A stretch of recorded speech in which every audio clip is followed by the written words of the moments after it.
Looks good.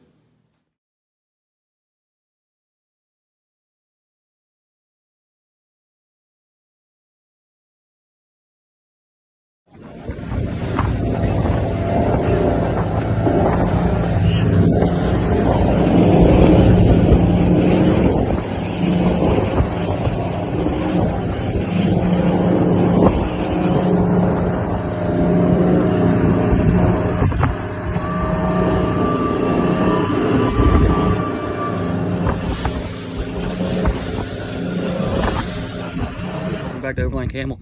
Today is the day we're gonna get back on this Land Rover Defender chassis swap. And since this is my personal build and to stick with a budget, we opted for a Land Rover Discovery chassis. They're very similar. This one in particular is a 1997 V8 North American Disco 1, just your run-of-the-mill Disco 1. We picked up 3 of these. 2 of them I think we're gonna try and get running. This was a parts truck that had a really nice chassis, swivel balls. I mean, everything looks really good on it. There's no rust, other than, you know, a little bit of surface rust on some of the welds here. But I mean, that's nothing compared to what we're working with on the Defender. Already you can tell looking at it, they're pretty similar. The wheelbase on a Disco 2 is about around 7 inches. Or a Disco 1 is around 7 inches longer than a D90. The D90 chassis wheelbase, it comes in around like 94 inches, and this is 100. So we're gonna be shortening this frame in the middle, somewhere in the middle, behind the transfer case transmission mounts. This is a whole bunch of dead space. It's not really used for anything, so that's probably where we're gonna make the chop at.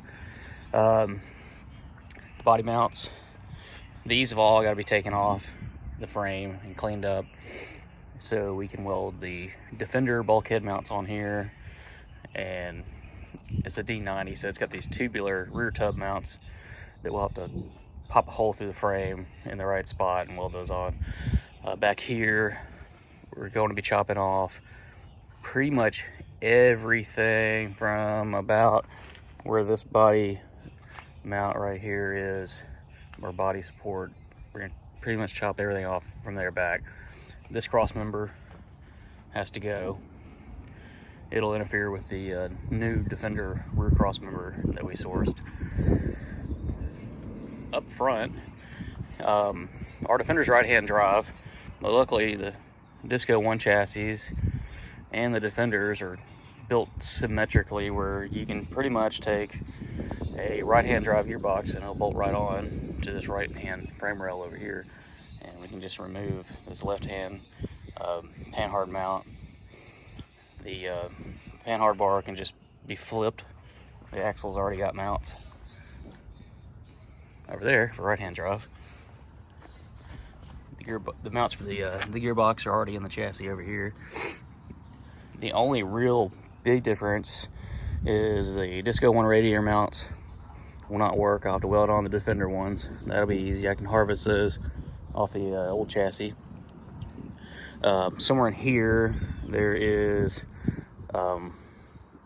mounts for the front wings, which I'll have to get off of the Defender chassis. And then the only other real difference is the way the front bumper bolts on. A Disco 1, the bolts go crossways through the frame. And on the Defender, the bolts go up and down in the frame.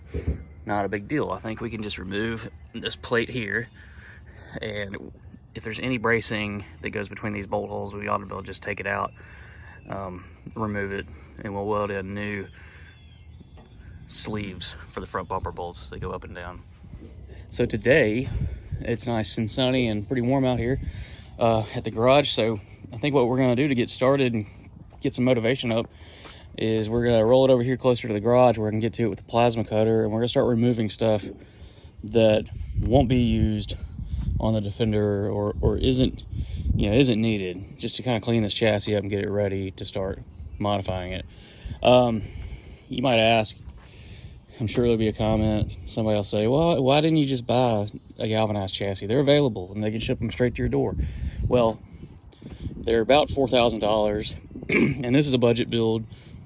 for a personal truck of mine, so I'm not making any money off of this. If it was a customer's truck, it'd probably be worth shop time. It'd probably be more economical to just replace the chassis.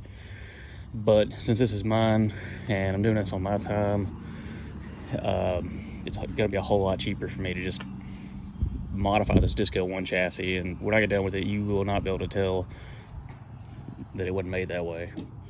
So we're about to roll this thing over closer to the garage, and we're gonna start cutting some stuff off. Stay tuned.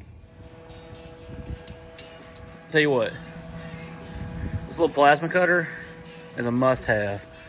It makes cutting through this gauge all the way up to probably 1/4 inch sheet metal a breeze. It's like a knife, like a hot knife through butter.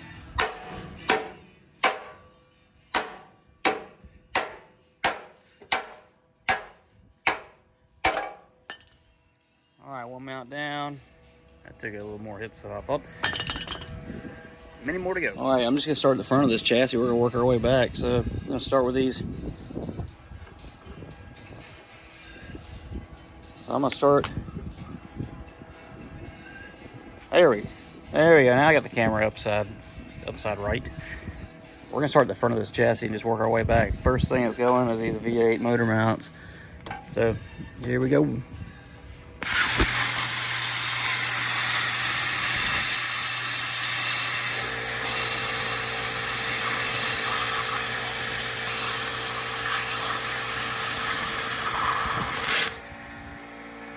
at that.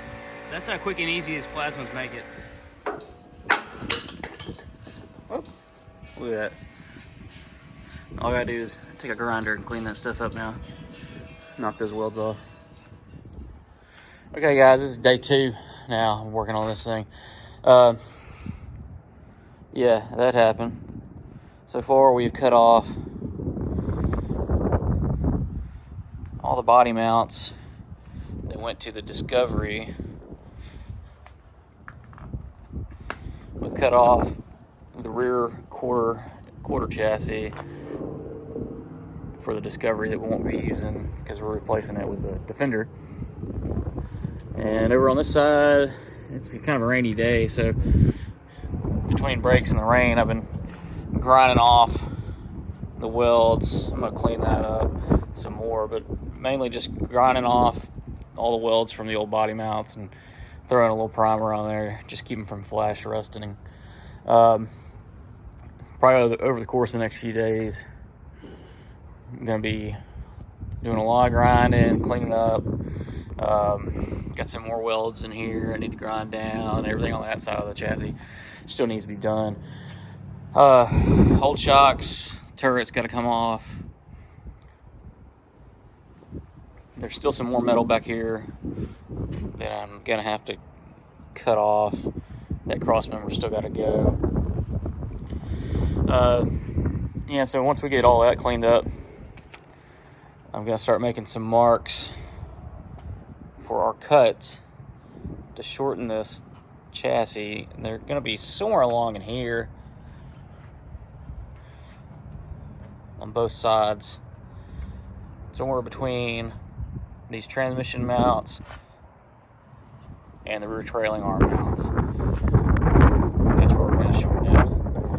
Roughly 7 inches. I'm gonna make an exact measurement off this Defender in the garage here, off the old chassis, so we get the wheelbase correct. But once the frame's been cut down, we're ready to start welding on the new Defender outriggers. So y'all stay tuned, and in the next couple days I'll get another video out, hopefully, of us cutting this frame down and welding it all back together. We'll be fish plating the frame just in case, just for extra reinforcement. So y'all stay tuned.